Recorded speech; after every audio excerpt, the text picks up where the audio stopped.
Welcome back to another Texas Chainsaw Massacre update video. And in today's video, we're going to be looking at an interview that Wes Keltner did with PCGamesN.com.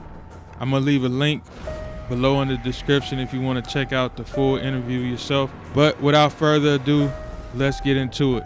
I'm going to go over some parts of the interview where he spoke about what happened with ending content for the Texas Chainsaw Massacre game. The abrupt end to work on the Texas Chainsaw Massacre game just 2 years after its arrival was a sad moment for horror fans and publisher Gun alike. Its level of polish and distinctive 4v3 format stood out from the crowd and went some way towards correcting the perpetual matchmaking imbalance faced by asymmetrical horror games like Dead by Daylight. Unfortunately, rising development costs meant updates were halted. Gun Interactive CEO Wes Keltner tells us the decision was made to avoid releasing mediocre content and to prioritize my employees, but admits that he would handle investment differently if he could go back in time. The Texas Chainsaw Massacre landed in space dominated by the might of Dead by Daylight. Although it earned plaudits from Danielle in our 8x10 review for its gorgeous environments, gameplay variety, and replayability, publisher Gun Interactive described it as a dream project after Friday the 13th. And yet within 2 years it had called time on development. The Texas Chainsaw Massacre will not be receiving any further future content or support, the studio confirmed in May of 2025. TCM development began pre-COVID, Keltner recalls, and the initial build was focused just on PC and Generation 9 consoles, PS5 and Xbox Series XS. However, chip shortages put the new gen machines out of many users' reach, and adapting to support older systems will require millions of dollars we didn't possess. That funding was solved thanks to a Game Pass deal with Microsoft, but it added an entire year to development, during which time game development costs significantly increased. Keltner estimates that the cost of development rose by a minimum of 35% across every aspect. This trend continued beyond the Texas Chainsaw Massacre's launch, making long-term support an incredibly challenging prospect, especially with incoming revenue decreasing as the life cycle rolled on. The math simply doesn't add up, he notes.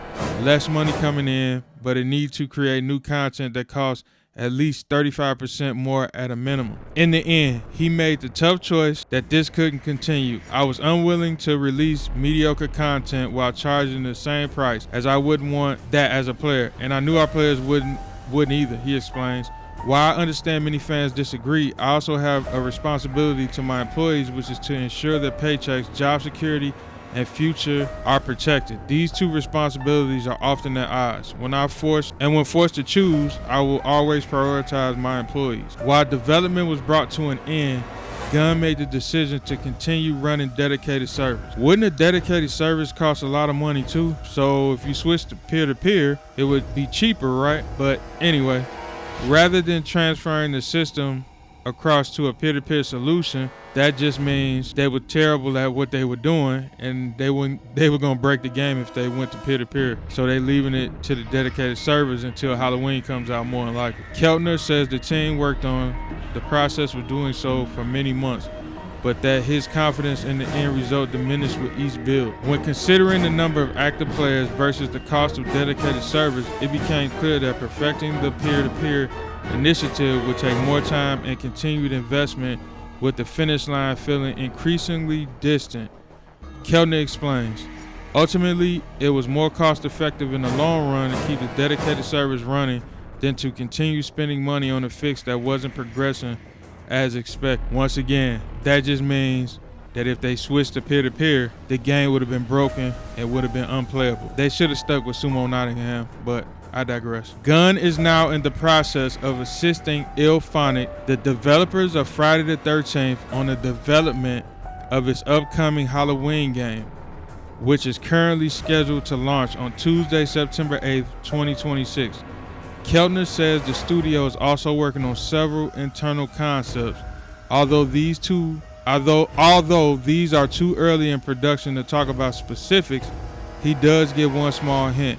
While most are horror related, not all are. So let me get this straight. Basically, they're saying that it wasn't cost efficient anymore to keep running TCM, but now they're co-publishing with IllFonic. That's what they're saying, but Gun Media has put up money for this game. If anybody didn't know that, they put up money for this game.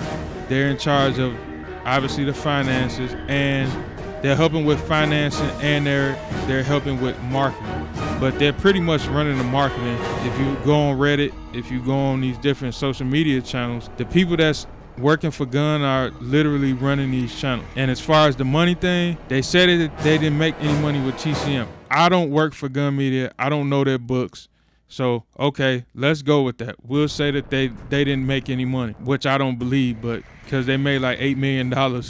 They made like $8 million first week it came out. And if you want to know more about that, I'm going to pin a video at the top of the screen, and you can look at it at your earliest convenience. It's called Gun Media Pissed Me Off, Here's Why.